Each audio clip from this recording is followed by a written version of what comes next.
Welcome, Star Wars fans, to another episode of the Lunch Table Podcast. I am so happy that we have come full circle on this podcast for Season 3 of The Mandalorian, now out on Disney+. We are reviewing the first episode that just dropped. What an amazing episode, I gotta say, and I'm just so glad to be reviewing this series once more. But Akram, tell me your thoughts on episode 1. Yeah, it's so good to be back. Finally, see the cast and crew there, or not the cast and crew, but the cast there. It's so weird too to see Pedro Pascal after The Last of Us. I know. But yeah, a lot has changed, and of course he has another mission, another journey he's going to embark. But first, he has to do the little RPG thing and acquire some material before he can actually do that. Yeah, but it was a really great episode, short but sweet for sure. So let me get your thoughts. It was shorter than I expected. Yeah. Yeah, I mean, the adventure and the story was still there. I think for a short episode, they managed to pack a punch. They threw a lot of things in it for such a short episode, and so much lore. And like you once said during the Book of Boba Fett review, I think they focus so much on the mythology and the little minute details. Right, I love this episode, to be honest. But yeah, so we see, well, it plays out. We don't actually see Din Djarin in the beginning. I won't get too much in details, but we kind of see, the cult, his Mando cult, and yeah, what do you think of that whole kind of scene? So cool. So it feels very authentic too. It was like a ritual. And very authentic. I love some of the designs from the helmets that we get to see as well. Of course, we get an action sequence. I mean, this episode was really filled with everything you wanted, all packed up into a short runtime. We get action, starfighter action, and then a lot of great dialogue. So that beginning scene was cool. And we see some familiars along the way. Yeah, it was cool. And just, seeing Din back after, I mean, I know we left off from Book of Boba Fett. But I'm sure, we still carry the tears from the season finale from season 2.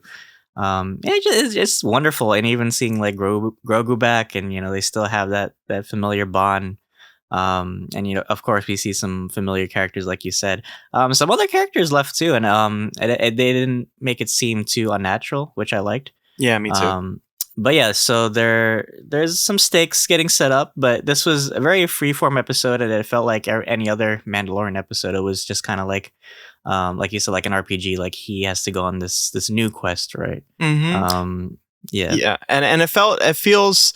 Some could consider. I would kind of consider this to seem like it's weird. It's like the first episode, but for me, it's kind of like this filler episode just to show everybody what's going to come.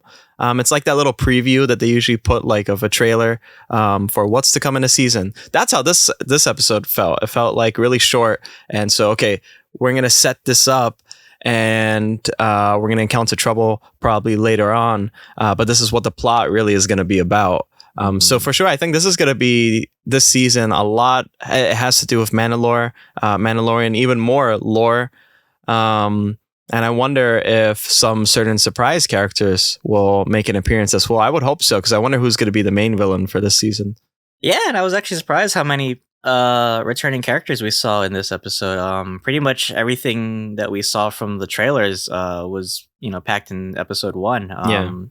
So, but that actually makes me, excited that we don't know what's left for the rest of the season. Right. So I like that, John and Dave, they only give us like a glimpse of what's to come, right? We don't know what the whole story like unfolding is. But yeah, essentially the main story of this season is, as we saw from, Book of Boba Fett, Mando basically has to, like you said, return to Mandalore, and he has to redeem himself because he removed his helmet in front of Grogu. So I kind of want to get your what is Count Dooku's predictions? Double and Dooku for the rest of the series. Yeah, I think that again, it's gonna showcase a lot more lore into Mandalore. It's kind of weird to phrase it like that, because that's the whole thing, at least from what we can tell. But I hope that we also get more of Grogu's side. Maybe they could tap into like Force mythos or whatnot. And I'm really hoping that I would hope to see. I hope we get to see Moff Gideon somehow, because he kind of just dipped. So I want to see what's up with him. And I'm kind of tired of Tatooine at this point, but for sure they're going to make a return, of course. We saw a droid that they were with in the trailers and whatnot. But yeah, it's like you said, there was so much being kept from the trailers, apparently, because they showed most of the first episode. So I'm like, my gosh, maybe it's going to be a lot more deep. I also hope that we get to see more of the armorer. I hope that we get to see how did she start, because I think she's going to have a significant role, hopefully, in this one, more so. But what are your predictions? Well, from the trailers, we did see, Jedi are going to be involved. Maybe it looked like a flashback scene, probably from Order 66 again that we've seen. Give us more, yes. Give us more lore, right? We did see some, TIE interceptors in the trailer as well. So obviously, I think the Empire is going to make a return. I think by now the Empire is kind of withering away. I think Moff Gideon was probably like the last real, leader that they had. Right. So now they're kind of like fading away from the galaxy. But it's still cool that that they're still around. And as we, I'm sure this series and the Mandalorian franchise is kind of building towards the sequels. So I kind of want to see like what the through line, what the connection is to the the bigger Skywalker saga. I also heard speculation too that Boba Fett may be returning to this series. It's pretty high rumored. So I wouldn't be surprised if he made a return to the show.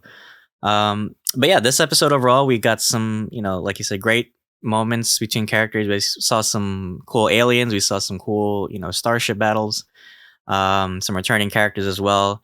Overall, man, great episode. I'd probably give it 9 out of 10. Cool. Yeah, I think I would give it a solid 6 or 7 out of 10. I really enjoyed this episode a lot. Yeah. Yeah. Well, but that's pretty much our thoughts for episode 1, but stick around because we will be doing a more in-depth review for episode 1. So thank you guys for joining us for this review for season 3, episode 1 of The Mandalorian. We are also doing The Last of Us and Hello Tomorrow as well. So guys, thank you again. And until then, this is the way. This is the way. See you guys.